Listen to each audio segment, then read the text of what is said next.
Hey, what's up, YouTube? This is Car Addict again. Alright, I just got done quickly editing what you're about to watch, and I figured I better throw in a disclaimer in the beginning.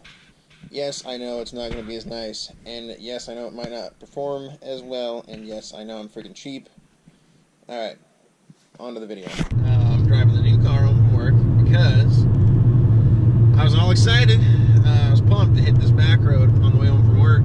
I hit it the other day. I got an 01 Accord, 5-speed, tons of miles, knocks a little, smokes like hell, but it's a 5-speed and I still wring the piss out of it all the time. And the Accord's not fast, but you're gonna have fun in a slow car on corners. 185,000 miles on it, and overall, I mean, it's had a hard life.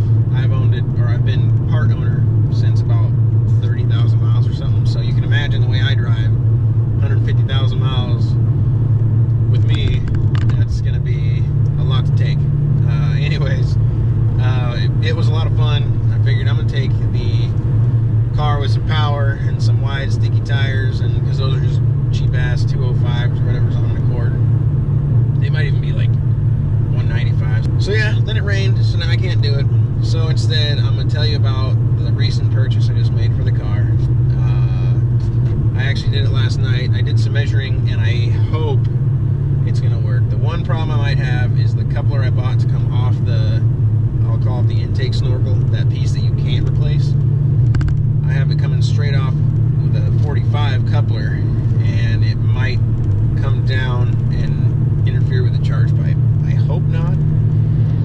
I think it'll be real close. But anyways, my problem is PRL's intake. It's probably shipping by now. I mean, it was supposed to be early October, I think. Maybe I'm thinking early November.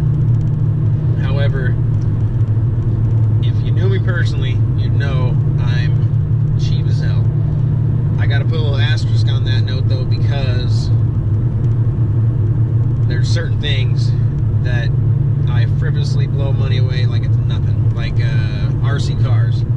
I got a brushless E-Max, a brushless Blitz, a mini Ruckus, a 6-channel collective pitch helicopter, which I've wrecked 6 times, and I've never flown it because I just can't.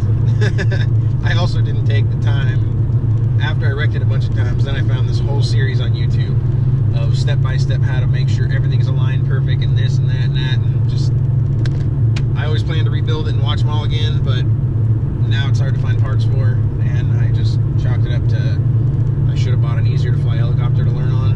But that was my cheapness, because it was like, oh, I can get a 4-channel fixed pitch for this cost, but it's like the same to get this 6-channel. I don't want to learn and then have to buy another one, so I'll just learn on the hard one. Right, that happened. But so long story short, shit like that I blow money on. I had a pocket bike, $250 to buy it. We all got one. We used to race them around the middle school. And then, of course, I had about $1,100 in that stupid thing when I was done. Stroker crank, big bore kit, different carb, modified clutch, blah, blah, blah. Oh, it was faster than everybody else's. But, you wanna know where it is now? The exhaust fell apart and I gave it away. Because at the end of it, it just wasn't worth the shit. So, when it comes to the intake, let me get rid of this get out of jail free card for you guys, so it's not flopping around in front of the camera. And I call it that because I'm fairly certain that if a cop pulls you over and sees your fresh baked donut scented air freshener with a badge on it in a cop's face, it'll probably give them a good laugh and they'll probably let you go, right? That's the way I envision it anyways. So $400 for this intake. We can't do it. $320 if I was in a better financial situation, maybe. If YouTube actually covered itself, maybe. If I was going to buy another one, or like a brand name one, if I was going to get AEM, K&N, any of those, why would I spend that much money and not get PRLs, is the way I look at it, because it's just, performance-wise, I don't really know how much better it would be than the other ones.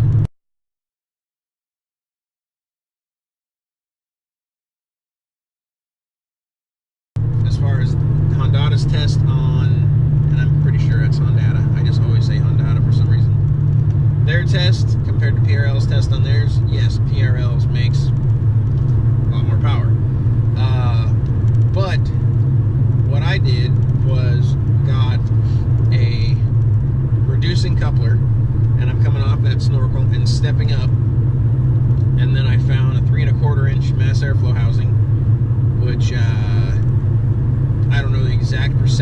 over stock, but it's bigger. And I already have like 50 grams a second of headroom on my sensor and my stock housing. So I'm pretty sure I'm not ever going to get crazy enough to need to hit 5 volts on this 3 1/4 inch housing. I just don't think it's going to happen.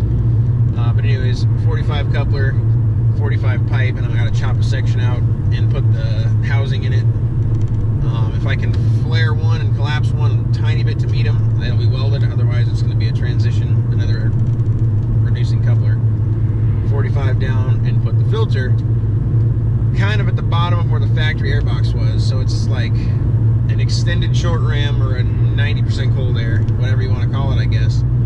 But really, if you look at it down there where the filter goes, where's the air coming from? Because the grill and the fog light and everything, it's not really a grill, it's just solid plastic. There is like gaps around it. But the fender liner, that's solid. Where it comes down to the bottom, there is a couple little oval holes, but there's a pan all the way across the belly under the engine. The air coming through the grill to the radiator and the intercooler and everything, they're basically shrouded to keep the air going through everything instead of around it and directed over to where the cold air intake is now. So I'm fairly certain my intake temps won't be drastically higher, and if they are, my plan anyways is later on spraying a mixture of distilled alcohol and water to drop the intake temps anyways. So if it's only a few degrees difference, I'm not really going to be that worried about it. So I got everything for $129 shipped. So hopefully I plan to recover most of that selling my AF Dynamic. I know I can't get that much because they're only 160 new. I'm gonna have to get a charge pipe that has a pipe threaded bone so I can put in a nozzle to spray methanol, which I'm not really gonna spray methanol, but that's just an easy way to say it. Anyways, if it ends up being a little dry up here, or I can get a little crazy, I might put the camera on this moonroof. But if the video ends here in a second, then it didn't happen. So for now, please subscribe, which I should have a button up here nowadays, I think. And then thanks for watching. If you haven't, check out the other headlight video I just did. If you thumbs up that, I'm giving away a set of LED headlights like my original set, because I got a new set in here that's actually pretty cool. I mean, it is kind of a long video, I guess, to watch, but check it out.